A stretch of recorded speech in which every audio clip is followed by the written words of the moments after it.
जय श्री राम। स्वागत है आप सभी का एक बार फिर से मेरे यूट्यूब चैनल पर। मैं पंडित आशीष शर्मा। आज के इस वीडियो में हम आपसे बात करने वाले हैं कर्क राशि वालों के लिए अप्रैल का महीना कैसा रहने वाला है।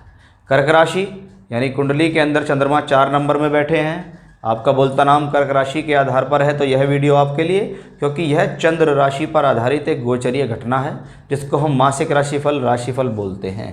चंद्रमा के द्वारा ही गोचर देखने की प्रधानता शास्त्र में कही गई है। उसी क्रम को आगे बढ़ाते हुए मैं आज आपको बताऊंगा कि अप्रैल का महीना कैसा रहने वाला है कर्क राशि वालों के लिए। इस महीने बड़े बड़े ग्रह राहु केतु का राशि परिवर्तन 12 अप्रैल को होगा, बृहस्पति का राशि परिवर्तन 13 अप्रैल को होगा और शनिदेव 29 अप्रैल को कुंभ राशि के अंदर प्रवेश कर जाएंगे। यानी 3 बड़े मुख्य ग्रह, इनका राशि परिवर्तन अप्रैल के महीने में होने के कारण बना देता है इसको बहुत ज़्यादा खास। और अप्रैल के ही महीने में सूर्यदेव भी उच्चस्थ अवस्था में आ जाते हैं 14 अप्रैल से लेकर 14 मई तक। यानी ग्रहों की पोजीशंस बहुत बढ़िया है इस महीने।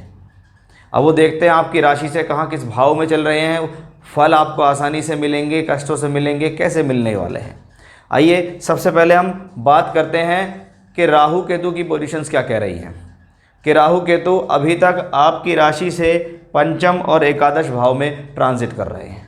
ये 5 और 11 एक्सेस आपकी बुद्धि, आपके एजुकेशंस में लाभ देने वाला है। लेकिन ये राहु केतु हैं तो थोड़ा चिंतित भी करते हैं, थोड़ा भ्रमित भी करते हैं और तनाव भी देते हैं। लेकिन अब राहु केतु के बारे में ज़्यादा बात हम करेंगे कि जब वो आपकी राशि से 14th और 4th के अंदर आ जाएंगे। देखिए 12 अप्रैल के बाद ट्रांजिट चेंज हो रहा है। 12 अप्रैल के बाद स्वभाव से अशुभ कहे जाने वाले राहु केतु, जिन्होंने धोखे से अमृत कलशपान किया, ये हैं वो राहु केतु। जिनका काम है ग्रहण लगाने का, ये हैं राहु केतु। लेकिन कहते हैं कि जब केंद्र त्रिकोण के अंदर राहु केतु का ट्रांजिट हो तो वो फलदायी होता है, यानी राहु केतु यहाँ फल देते हैं। अब ग्रह का अपना खुद का नेचुरल स्वभाव है परेशान करने का, क्योंकि वो असुर है, राक्षस है, अशुभ ग्रह है। अब वो कहाँ आ रहा है, दशम में और चौथे में उसका एक्सेस बनेगा 18 महीने तक। इसका मतलब है कि राहु केतु का ये ट्रांजिट कार्य क्षेत्र में तरक्की देगा लेकिन तनाव के साथ, घर का सुख देगा लेकिन अशांति भी देगा।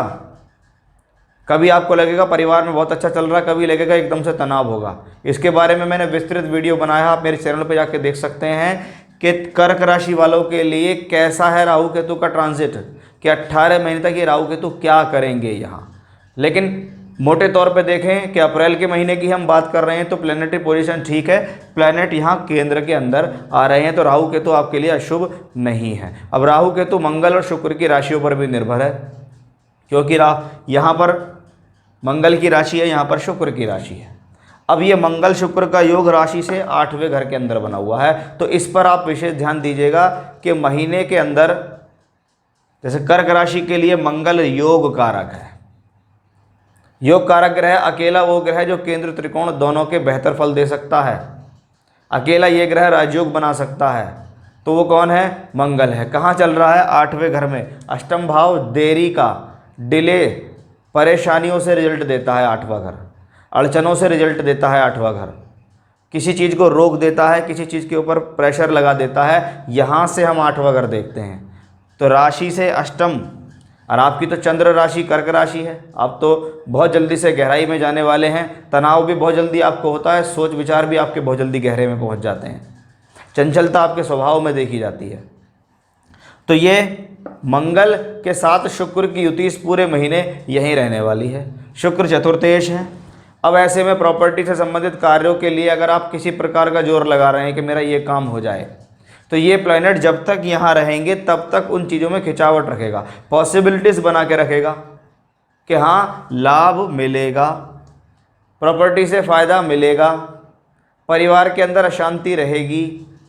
लेकिन वो सारी प्रॉब्लम्स आपकी दूर हो जाएंगी जब ये राशि परिवर्तन यहाँ से हो जाएगा। लेकिन हाँ, मैं इसको यहाँ कोई ज़्यादा अच्छा कॉम्बिनेशन नहीं मानता। जब राजयोग बनाने वाले ग्रह, धन देने वाले ग्रह केंद्र त्रिकोणों में होते हैं तो वो ज़्यादा बेहतर फल देते हैं। लेकिन जब वो केंद्र त्रिकोण से हटके खराब स्थानों में जाएं, जैसे शुक्र मंगल का योग अष्टम में है, तो प्रॉब्लम्स देता है। अपने इमोशंस पर काबू रखना होगा आपको। ये कॉम्बिनेशंस लव रिलेशन के प्रति आकर्षित करता है, ये कॉम्बिनेशन एक्स्ट्रा मैरिटल अफेयर्स के प्रति आकर्षित करता है, क्योंकि ये मंगल शुक्र का योग है। मंगल आपके लिए पंचमेश भी हैं, पढ़ाई के साथ साथ लव लाइफ भी चल रही है, पढ़ाई के दौरान कोई व्यक्ति विशेष आपकी लाइफ में आ गया, उससे आपको तनाव हो गया, उससे आपको टेंशन हो गई, उससे आपकी दिनचर्या बिगड़ गई, उससे आपके एजुकेशन में खराबी हो गई, क्योंकि पंचम भाव शिक्षा ही नहीं बुद्धि भी है। आप अपनी बुद्धि को भटकाकर दूसरे स्थान पे लगा रहे हो। अच्छे खासे पढ़ रहे थे लेकिन लाइफ के अंदर एक लव रिलेशनशिप से इन्वॉल्व हो गया, अब आपकी पढ़ाई बट गई, अब आपका ध्यान लव की तरफ भी जाने लगा, तो क्या करेगा, कहीं ना कहीं तो नुकसान देगा। वो प्रोफेशन का दशम का मालिक भी है, निर्णयों का, कर्मों का मालिक है। कर्म के मालिक जब अष्टम में चलेंगे तो ये आपके कर्म ही तो हैं जिसके प्रति आप आकर्षित होते हैं। आपके मन में विचार आए, आपके चंद्रमा ने कहा चलो चलो लव लाइफ के बारे में सोचते हैं, आपने वो किया, आप उस चक्कर में लग गए, आपने अपना बहुत सारा समय उसके प्रति देना शुरू कर दिया, लेकिन हुआ क्या, लॉस हुआ। 10th हाउस का लॉस हुआ, कर्मों का लॉस, काम धंधे का लॉस, पंचम का लॉस, यानी जीवन में शिक्षा के प्रति नुकसान। तो बहुत ज़्यादा संभल कर चलना है, अपने इमोशंस पर कंट्रोल रखने की बात मैंने आपको इसमें यहाँ बताई है। इसलिए इस दौरान जोश में आकर, जल्दबाजी में आकर अपने रिश्ते स्पॉइल ना करें, क्योंकि ऐसी कॉम्बिनेशंस में, क्योंकि वो मंगल है, जब वो पंचमेश होकर अष्टम में चलता है तो बहुत लोगों की लव लाइफ ऐसे समय में ख़राब हो जाती है, स्पॉइल हो जाती है, लड़ झगड़ लेते हैं दोनों आपस में, उसके कारण प्रॉब्लम हो जाती है। अब आप देखिएगा साथ में बृहस्पति और बृहस्पति निकल जाएंगे यहाँ से 13 अप्रैल को। उसके बाद भाग्येश भाग्य स्थान में प्रबल हो जाएगा कि 9th लॉर्ड इन 9th हाउस, ईश्वरीय कृपा मिलनी शुरू हो जाएगी, पैसा आना शुरू हो जाएगा, धन की स्थिति अच्छी हो जाएगी, धार्मिक कार्यों में भाग लेने लगेंगे, भगवान की कृपा आपको मिलेगी। इसके लिए मैंने अलग से वीडियो भी बनाया है कि 9th लॉर्ड इन 9th हाउस के भैया कर्क राशि वालों के लिए कैसा रहने वाला है जुपिटर का ट्रांजिट। आप मेरे चैनल पर जाके देख सकते हैं, मैंने वहाँ विस्तृत जानकारी दी है कि साल भर तक बृहस्पति यहाँ रहेंगे, कैसा रहेगा आपकी राशि के लिए। तो यही वो कॉम्बिनेशन है जो आपके लिए प्रगति कारक है कि भाई 13 अप्रैल के बाद स्थितियाँ बढ़िया हो जाएंगी। मंगल शुक्र की थोड़ी चिंता है, उसके बारे में मैंने आपको समझाया है, उस चीज़ को समझेंगे तो आप सॉल्व कर पाएंगे।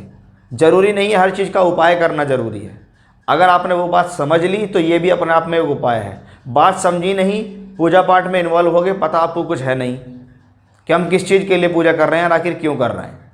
तो ये कर्म, और कर्म भी प्रधान है, और कर्म से हम पूजा है कि हम कर्म करते हैं तो ईश्वर खुश होते हैं कि ये व्यक्ति सद्मार्ग पर चल रहा है, भगवान आपसे खुश हो रहे हैं। तो अब आप देखिएगा सप्तम भाव में पूरे महीने ऑलमोस्ट 29 अप्रैल तक रहेंगे, तो शनि की स्थिति प्रबल है और आगे भी प्रबल ही रहेगी, क्योंकि प्लैनेट अब भी स्वराशि के अंदर है और बाद में भी स्वराशि के अंदर है। लेकिन हाँ, जब ये कुंभ में पहुंचेंगे तो इसको कहते हैं शुरुआत हो जाती है शनि की ढैया की, कि कर्क राशि से अष्टम में शनि का आना आप पे शनि की ढैया की शुरुआत करता है। उसके बारे में भी मैंने एक अलग से वीडियो बनाया है, तो आप देख सकते हैं, लेकिन घबराने की ज़रूरत नहीं है। मई के महीने में ज़रूर बात करेंगे हम इस बारे में कि शनि का ये ट्रांजिट कैसा रहने वाला है।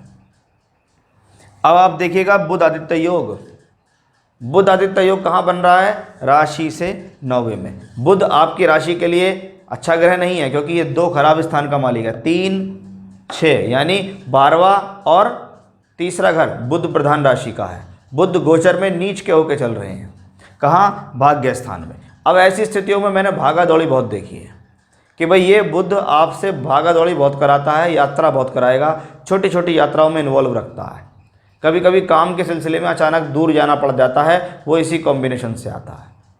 8 अप्रैल से 24 अप्रैल तक बुधदेव कहाँ रहेंगे, मेष राशि में।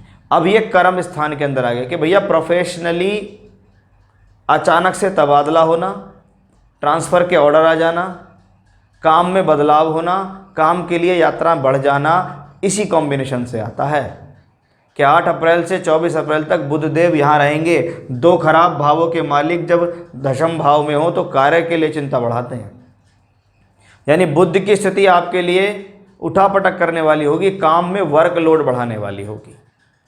24 अप्रैल के बाद ये वृषभ राशि में पहुंच जाएंगे, लेकिन ज़्यादा प्रमुख फल इसके आपको यही मिलने वाले। अब इसके साथ उच्च का सूर्य भी जुड़ने वाला है, क्योंकि सूर्यदेव क्या हैं, अभी तक 9th हाउस में चल रहे हैं, धन भाव के मालिक होकर भाग्य स्थान में चल रहे हैं, यानी पैसे के हिसाब से ये कॉम्बिनेशन अच्छा है। लेकिन अब द्वितीयेश, दूसरे घर का मालिक सूर्य दशम भाव में उच्च का होगा 14 अप्रैल से, यानी धन का मालिक उच्च का, पैसे की आवक बढ़ने की उम्मीद अच्छी, जहाँ 14 अप्रैल को सूर्य का परिवर्तन, तो वहीं 13 अप्रैल को बृहस्पति का परिवर्तन मीन राशि के अंदर। यानी धन के कारक मजबूत, धन का स्वामी मजबूत, यानी पैसे की स्थिति मजबूत। ये वो समय होगा जिसमें अच्छा लाभ प्राप्त हो सकता है। ये वो समय होगा जिसमें प्रमोशन मिल सकते हैं। ये वो समय होगा जिससे जीवन में तरक्की बढ़ सकती है। यानी सूर्य बुध का योग भी आगे चल के आपके लिए बेहतर है, क्योंकि बुध 8 अप्रैल से 24 अप्रैल तक यहाँ होंगे। उस दौरान सूर्य यहाँ उच्च के होंगे, भाग्येश बृहस्पति अपनी जगह होंगे, शनि अपनी जगह प्रबल होंगे। तो कुल मिला के प्लैनेटरी पोजिशंस आपके लिए बढ़िया है। थोड़ी चिंता मंगल शुक्र दिखाता है, क्योंकि पंचम भाव से हम आपके इमोशंस, आपकी बुद्धि, आपके निर्णय, सकारात्मक विचारों को देखते हैं। तो उन चीज़ों का आपको विशेष तौर पे यहाँ ध्यान रखना होगा। ध्यान रखेंगे तो ही आपके लिए बहुत बड़ा उपाय हो जाएगा। तो ये था मेरा आज का विषय कि अप्रैल 2022 का महीना कैसा रहने वाला है कर्क राशि वालों के लिए। चंद्र प्रधान राशि है आपकी।